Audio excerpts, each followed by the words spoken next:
Hello guys, welcome back to our channel future achiever official. तो ये मैं अपना अपना जो है अपना व्यू पॉइंट रख रहा हूँ, जो अभी JKSSB क्लास 4 के रिगार्डिंग मसला चल रहा है कि बड़े सारे जो बंदे ग्रेजुएशन वाले हैं वो कह रहे हैं कि हमें जो है वो एलिजिबल करा जाए, और जो 12th वाले हैं वो कह रहे हैं, क्या कहते हैं, जो है ग्रेजुएशन वालों को एलिजिबल नहीं करा जाए। ठीक है, अब मैं दोनों के व्यू पॉइंट रखूँगा और फिर आप खुद डिसाइड करना कि क्या चीज़ सही है क्या गलत है। जो 12th वाले जो कह रहे कि ग्रेजुएशन नहीं होनी चाहिए, तो उनका व्यू पॉइंट भी सही है, क्योंकि यार आप देखो कि 10th 12th बेस पे बहुत कम पोस्टें निकलती हैं। ठीक है, बट अगर आप ग्रेजुएशन बेस पे देखोगे तो अच्छी खासी पोस्टें निकलती हैं, जैसे जूनियर असिस्टेंट हो गया, जूनियर स्टेनोग्राफर हो गया, और भी बड़ी सारी पोस्टें होती हैं। तो वहाँ पे जो है 12th वाले एलिजिबल नहीं होते ग्रेजुएशन वाली पोस्टों पे। ठीक है, तो उनका कहना ये है कि अगर अगर कुछ पोस्ट हैं जो MTS के लिए एलिजिबल होती हैं, जो सिर्फ जहाँ पे सिर्फ 12th वाले एलिजिबल होते हैं मैक्सिमम, तो हमें सिर्फ वो उसमें हमें सिर्फ अपॉर्चुनिटी मिले, वो भी सही है। बट ये दूसरा पक्ष है जो कह रहा है कि इसमें ग्रेजुएशन होनी चाहिए, इसमें ग्रेजुएशन जो कैप है मिनिमम मैक्सिमम वाली वो हटानी चाहिए, है वो भी सही है। क्यों? क्योंकि अगर ऑल ओवर द कंट्री देखा जाए, अभी ग्रुप डी की रिक्रूटमेंट निकली थी रेलवे में, तो उसमें 10th वाले मिनिमम 10th थी, तो उसमें सभी बंदों ने फॉर्म भरा हुआ है, चाहे वो ग्रेजुएशन वाले हो, चाहे, हाँ उसमें ये होता है कि उसमें कंपटीशन बढ़ जाता है आपका। ठीक है, उस पर्टिकुलर पोस्ट पे कंपटीशन बढ़ जाता है।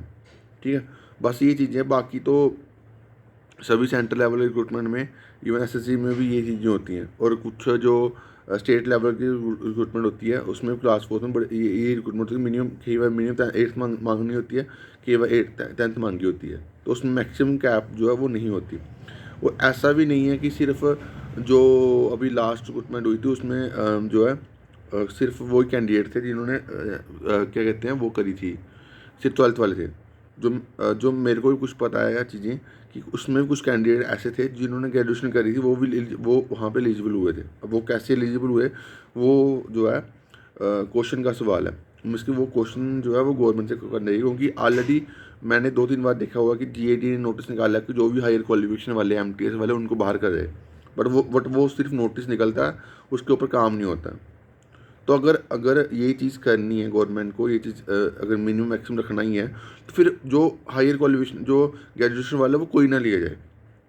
अगर कोई ऑफिसर ये काम कर रहा है तो उसको उसको जो है सस्पेंड करा जाए, क्योंकि ऐसा नहीं ना कि रूल्स तो सबके लिए फिर सेम ही है, फिर वो क्यों डिफरेंट है। अगर अगर अगर ऐसी चीज़ें नहीं है कि अगर ग्रेजुएशन वाले कुछ बंदे नहीं है वहाँ पे एलिजिबल हैं, वहाँ पे अंदर एंट्री करे हुए हैं डिपार्टमेंट में, तो वो कैसे एंटर करें? किसी ने उसको सपोर्ट करा होगा ना, तभी वो एंटर करें हैं। तो वो चीज़ है, अगर रूल्स बनाने तो रूल्स सबके लिए सेम होने चाहिए। ठीक है, तो बाकी यार मैं तो यार दोनों को सही मानता हूँ, जो 12th वाले भी हैं और ग्रेजुएशन वाले भी हैं। बाकी अब गवर्नमेंट जो है वो क्या करती है वो गवर्नमेंट का सवाल है, बट दोनों दोनों तरफ से जो चीज़ें हैं वो दोनों सही हैं।